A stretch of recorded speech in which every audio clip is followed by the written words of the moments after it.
La Bible dit dans Jérémie, chapitre 33, et le verset 4. Car ainsi parle l'Éternel, le Dieu d'Israël, sur les maisons de cette ville et sur les maisons des rois de Juda, qui seront abattus par les terrasses et par l'épée. Prions. Merci Seigneur Jésus pour tout ce que tu nous enseignes dans la Bible. Touche nos cœurs, guide nos vies, pardonne nos péchés, on te prie. Dans ton nom, je te prie Jésus. Amen. Donc voilà, Dieu parle de l'avenir. Il sait ce qui va arriver. C'est lui qui contrôle tout. Il a créé le monde et tout ce qui est là-dedans. Et il décide ce qui va arriver. Et une chose, un principe spirituel qui se trouve dans la Bible, Dieu châtie ses croyants pour les enseigner, pour les faire revenir à lui. Si vous n'avez pas des châtiments quand vous péchez sans la repentance, vous n'êtes pas un vrai croyant. C'est ce que la Bible dit. Dieu a ses moyens de toucher nos cœurs, de nous dire, il faut revenir à moi, je suis votre Dieu. Et c'est ce qu'elle a dit là, n'est-ce pas? Le Dieu d'Israël. Il est le Dieu d'Israël, donc c'est lui qui va décider ce qui va arriver à Israël ou à tous les croyants maintenant, les chrétiens. Et il décide. C'est intéressant parce que le verset avant, le verset 3, c'est une des grandes promesses de la Bible au sujet du fait que Dieu exauce les prières. Une grande promesse, je vais le lire encore. Invoque-moi et je te répondrai. Je t'annoncerai de grandes choses, des choses cachées que tu ne connais pas. Oh, c'est une grande promesse. Dieu exauce mes prières, il m'aime et il est tout puissant, il peut tout faire. Donc je vais prier pour le pardon des péchés. Je vais prier qu'il guide mes pas. Je vais prier que je puisse avoir la puissance du Saint-Esprit. Mais tout ça, il a déjà promis qu'il va faire. Je vais prier qu'il m'aide dans mes tribulations. Et peut-être je commence à avoir une réponse maintenant.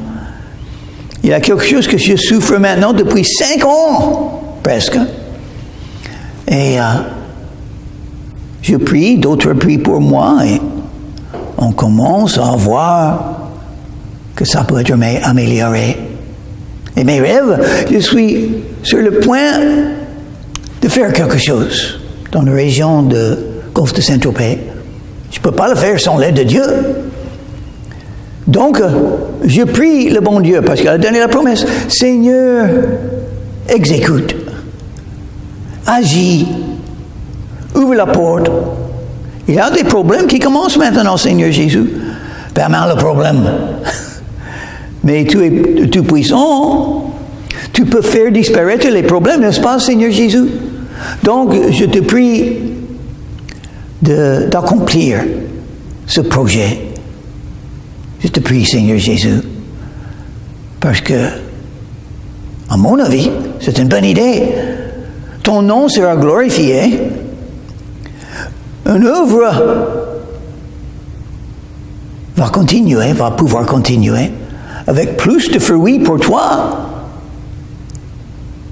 Mais il faut que tu ouvres la porte. Un peu plus. C'est un peu ouvert. Mais il faut l'ouvrir plus. Donc c'est ma prière, il va le faire, n'est-ce pas?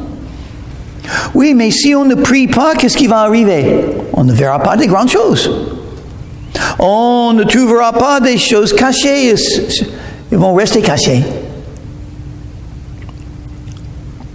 Il faut invoquer le nom du Seigneur pour voir des grandes choses et les choses cachées.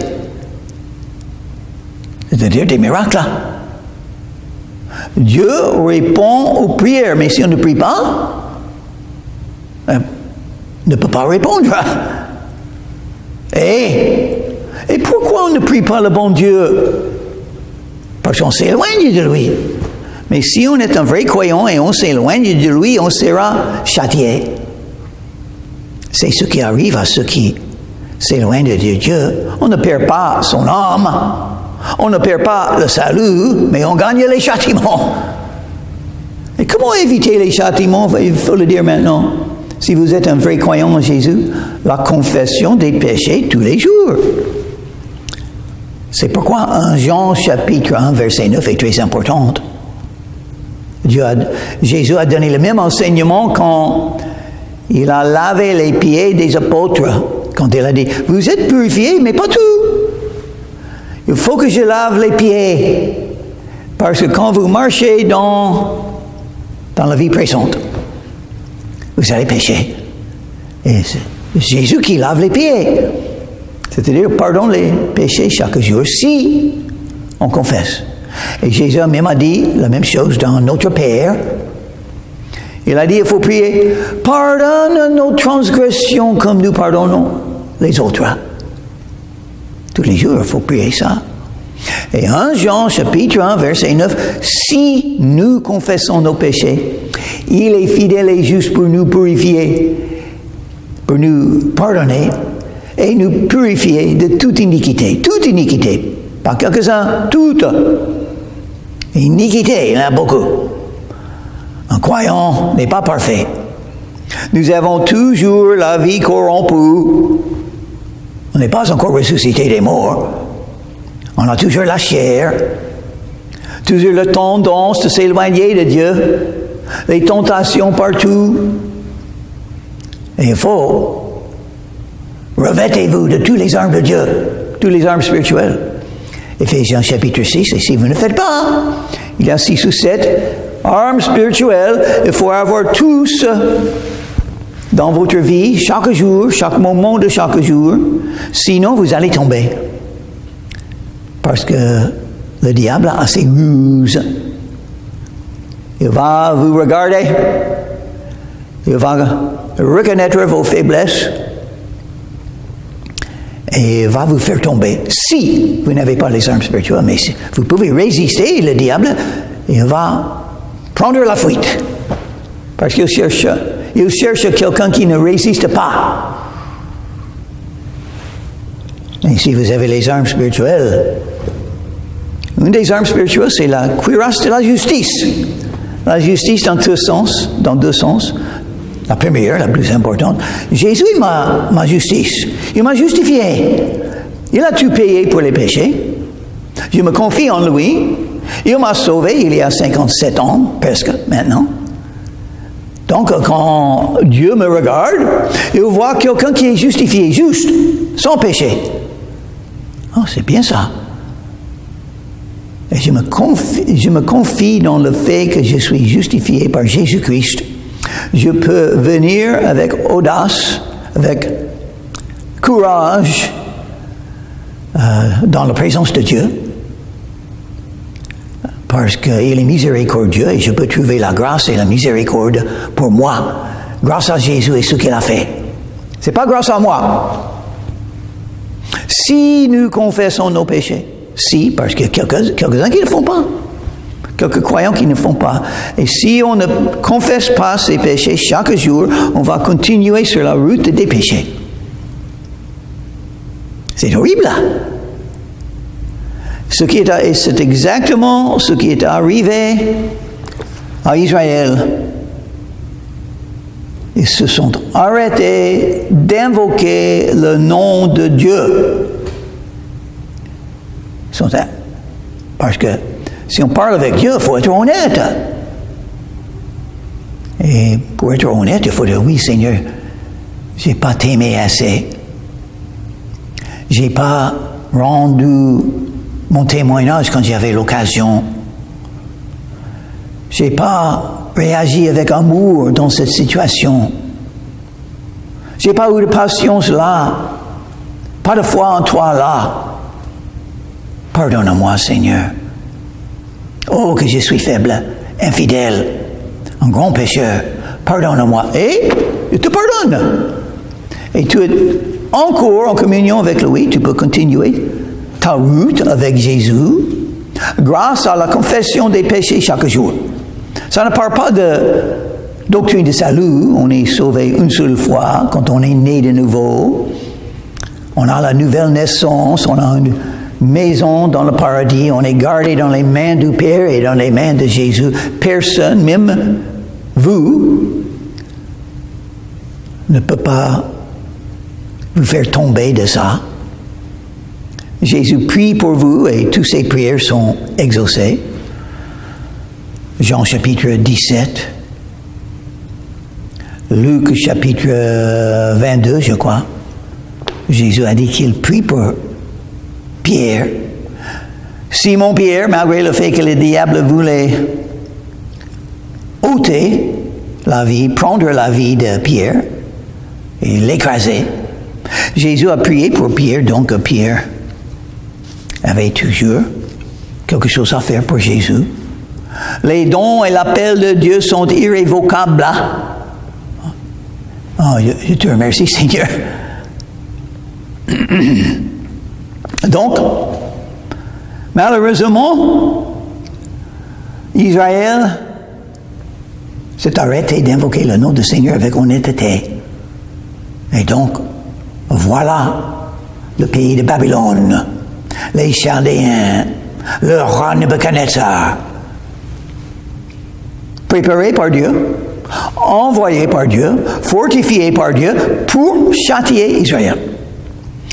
Quand on s'avancera pour combattre les Chaldéens, Dieu a dit, et qu'ils seront remplis des cadavres des hommes, que je frapperai dans ma colère et dans ma fureur, et à cause de la méchanceté desquels je cacherai ma face à cette ville. Ça, c'est horrible. Beaucoup vont mourir, mais des choses qui vont arriver. Remplis des cadavres des hommes, mais et frappé de la colère de Dieu dans sa fureur. La méchanceté, je cacherai ma face à cette ville. Si vous êtes un vrai croyant, et vous avez eu la paix et la joie et l'amour de marcher avec Jésus, qu'est-ce que c'est le pire qui peut vous arriver? Ne pas marcher avec cet amour, cette paix avec Jésus. Il n'y a rien qui est pire que ça. Si vous avez goûté que le Seigneur est bon et que c'est merveilleux de marcher avec lui, avec foi en lui,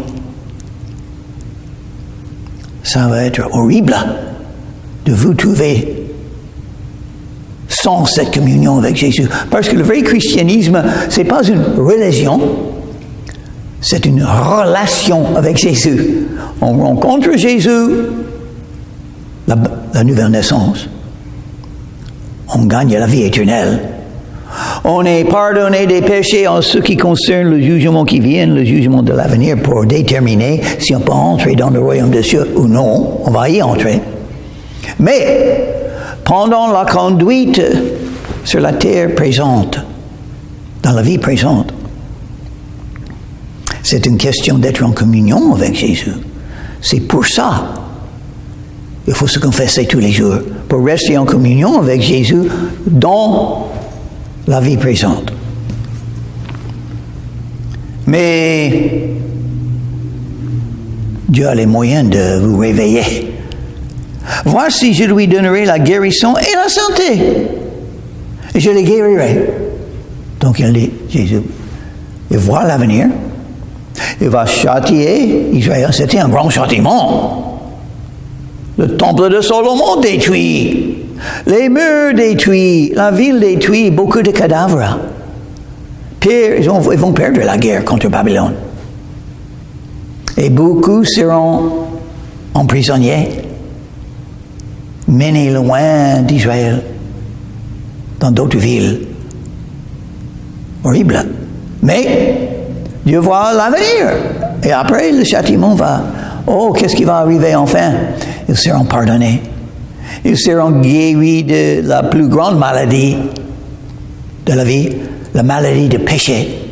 Ils seront guéris parce que Dieu aime pardonner. Il est juge, il est saint, il doit punir les péchés, mais il y a un moyen d'éviter d'être puni des péchés. Le moyen, c'est la confession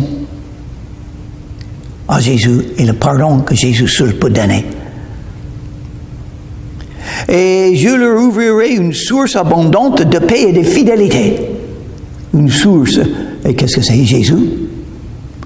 Il est la source de la paix et la fidélité. Je ramènerai les captifs de Juda et les captifs d'Israël et je les rétablirai comme autrefois. Ce que Dieu a fait une fois, il peut le faire une autre fois, n'est-ce pas? C'est ce qu'il aime faire. Mais les êtres humains peuvent avoir des cœurs vraiment endurcis. Il faut, mais heureusement, Dieu est celui qui change le cœur de pierre dans un cœur de chair. C'est un cœur comme il doit être. Un cœur avec des sentiments. Un cœur qui dit oui à Dieu et à l'appel de venir à Jésus. Dieu peut le faire. Nous ne pouvons pas, mais Dieu peut le faire. Et il le fait par le Saint-Esprit maintenant. Et par l'annonce de l'Évangile. Et par l'amour de Dieu qui sort de nous quand nous avons les fruits du Saint-Esprit. L'amour, la paix, la joie, la foi. La maîtrise de soi. La patience. La bonté.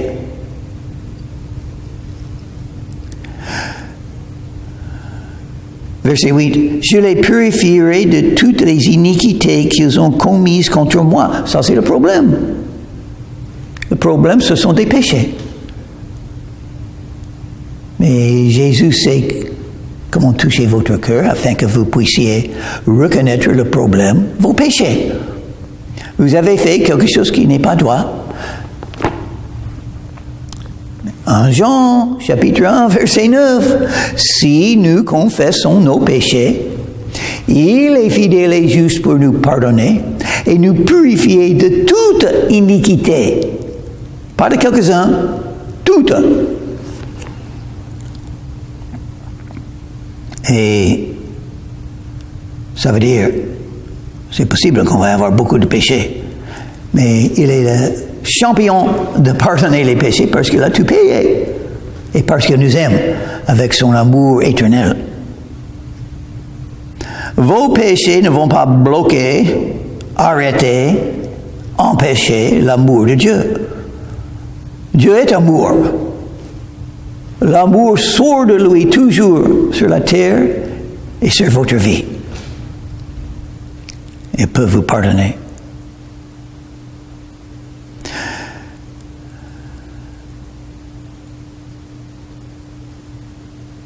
Je leur pardonnerai toutes les iniquités par lesquelles ils m'ont offensé, par lesquelles ils se sont révoltés contre moi.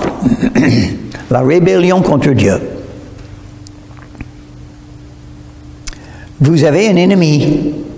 Vous-même, votre chair, vos désirs. Le désir de vivre votre propre vie que vous avez choisi. Ça peut être le péché. Parce qu'il faut pouvoir dire, Seigneur, que veux-tu que je fasse?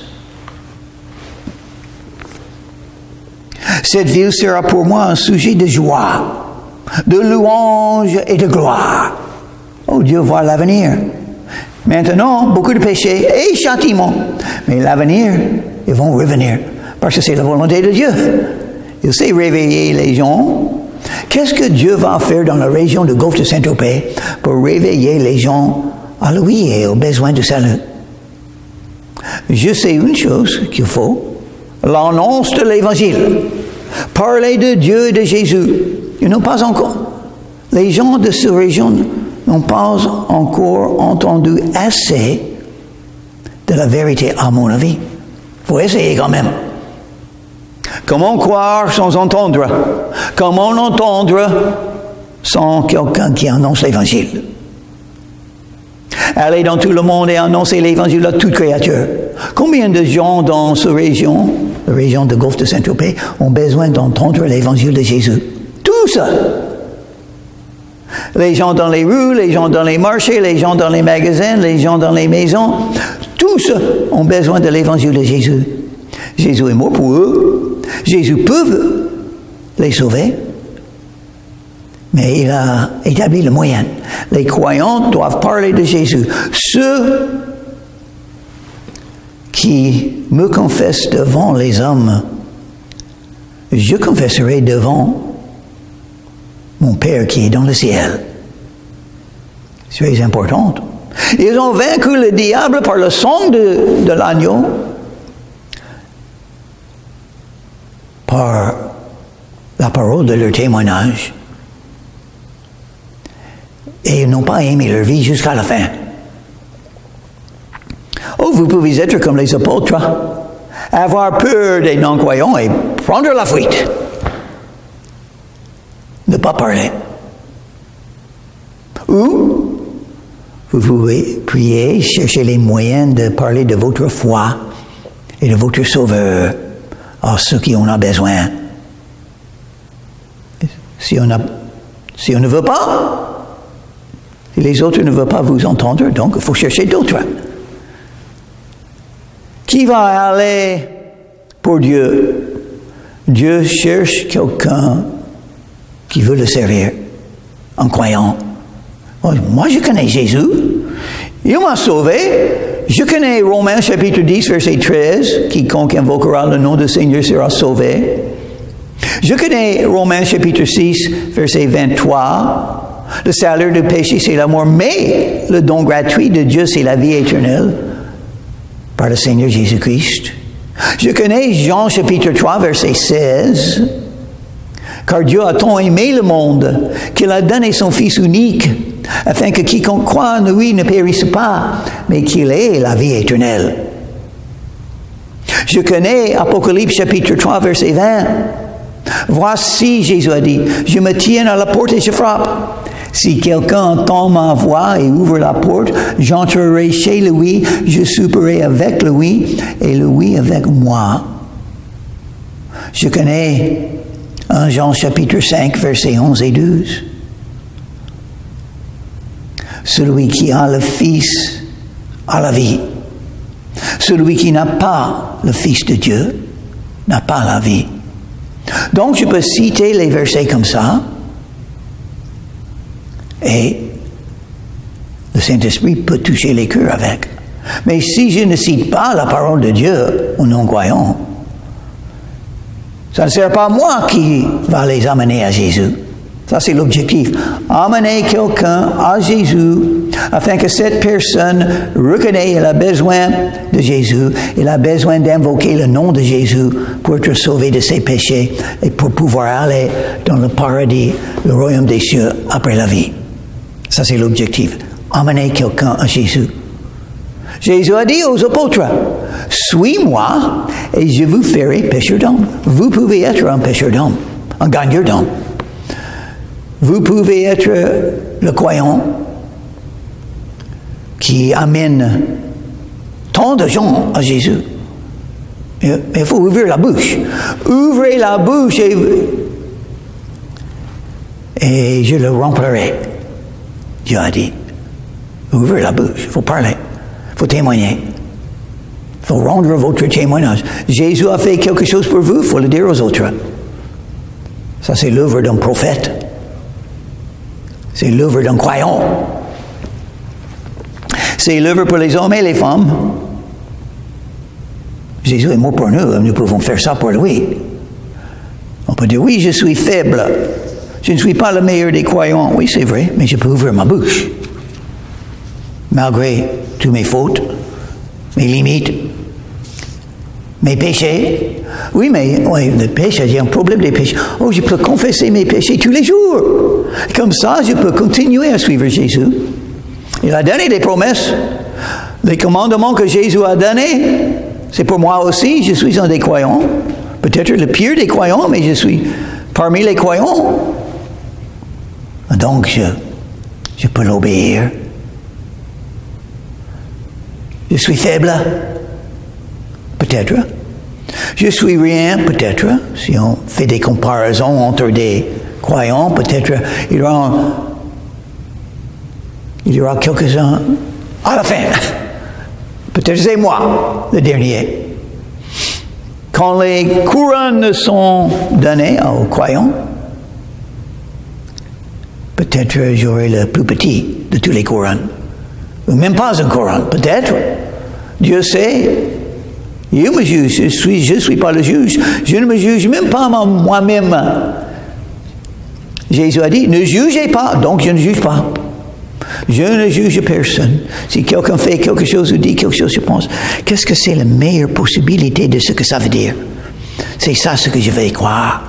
Parce qu'il ne faut pas juger. Et aussi pour moi-même, je ne vais pas me juger. Jésus est le juge. Mais je peux confesser mes péchés tous les jours pour rester en communion avec Jésus. Et je peux l'obéir. Je peux rendre mon témoignage. Il m'a sauvé il y a 57 ans. J'étais à genoux, mes yeux fermés. Devant Jésus, il était là. C'est pas vous, parce que mes yeux étaient fermés. Mais il était là. Et j'ai demandé le salut, je voulais être pardonné de mes péchés, je ne voulais pas aller à l'enfer, je voulais commencer une nouvelle vie pour faire le bien, pas le mal, comme j'étais en train de faire. Et il m'a sauvé. Donc je le dois tout, je serai éternellement dans le paradis grâce à ma petite prière sincère. Et c'est une petite prière que j'ai priée à Jésus, il m'a sauvé. C'est le salut. C'est la vie éternelle maintenant, pas de doute. J'en suis sûr. J'ai eu la nouvelle naissance. La nouvelle naissance n'est pas rien. C'est quelque chose qui change la vie. Si votre vie n'était pas changée par Jésus, à mon avis, vous n'appartenez pas à Jésus. Il faut venir avec Jésus avec tout le cœur. Et commencer à le suivre. Et on peut espérer. Vous allez apprendre 1 Jean chapitre 1 verset 9. Oh, merci Seigneur que tu m'as enseigné ce verset très tôt dans ma vie chrétienne. Oui, j'ai beaucoup failli. Mais tu sais Seigneur, j'ai souvent confessé à toi. Et tu es miséricordieux. Tu pardonnes des péchés Seigneur Jésus. Et donc, toutes les promesses de la Bible sont pour moi aussi. Ah, c'est bien ça. Jérémie, chapitre 33 et verset 3 est pour moi aussi. Invoque-moi et je te répondrai. Je t'annoncerai de grandes choses, des choses cachées que tu ne connais pas. Donc voilà, ça veut dire le matin vient. Ça va aller mieux. Dieu, avec toute sa puissance, va faire beaucoup de choses pour moi dans ma vie. Et la meilleure chose, le pardon des péchés chaque jour, pour pouvoir rester en communion avec lui et continuer à le suivre. Pourquoi je suis toujours en train de suivre Jésus après 57 ans? Je confesse toujours mes péchés. Sauf une seule fois pendant 2 semaines, je n'ai pas fait. Et il m'a châtié. Je n'aime pas être châtié par le Seigneur. Ça me fait mal. Je préfère être béni, pas châtié. Oh, j'ai appris à confesser mes péchés. Rester soumis à lui, pas en rébellion. Et grâce à lui, grâce à son amour, grâce à sa miséricorde, et grâce à sa puissance, il change le mal dans le bien. Il est un expert à faire ça.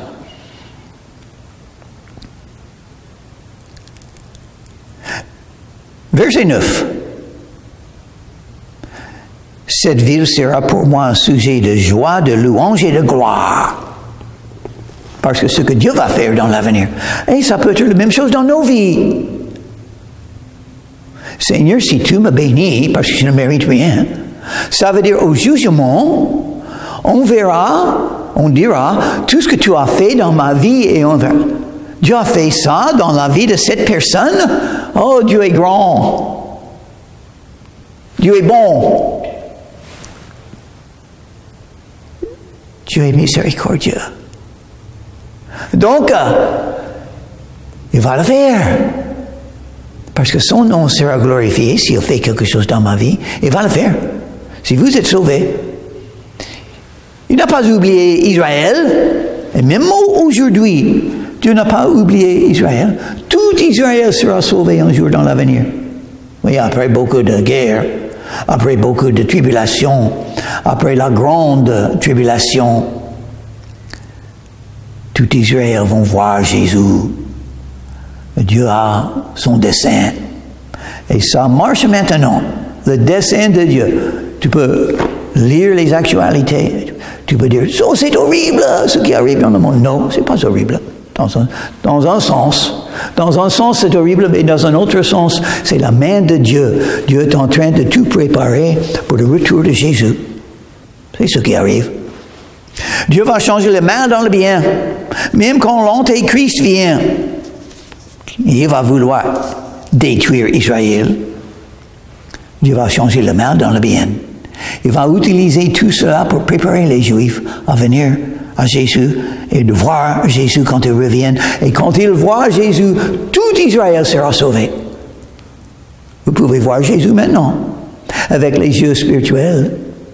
Vous pouvez être converti à Jésus, pas à l'Église, pas par le baptême, pas par les bonnes œuvres, par la confession des péchés à Jésus. Vous pouvez recevoir Jésus en vous-même. Jésus vous sauvera. Quiconque invoquera le nom du Seigneur sera sauvé.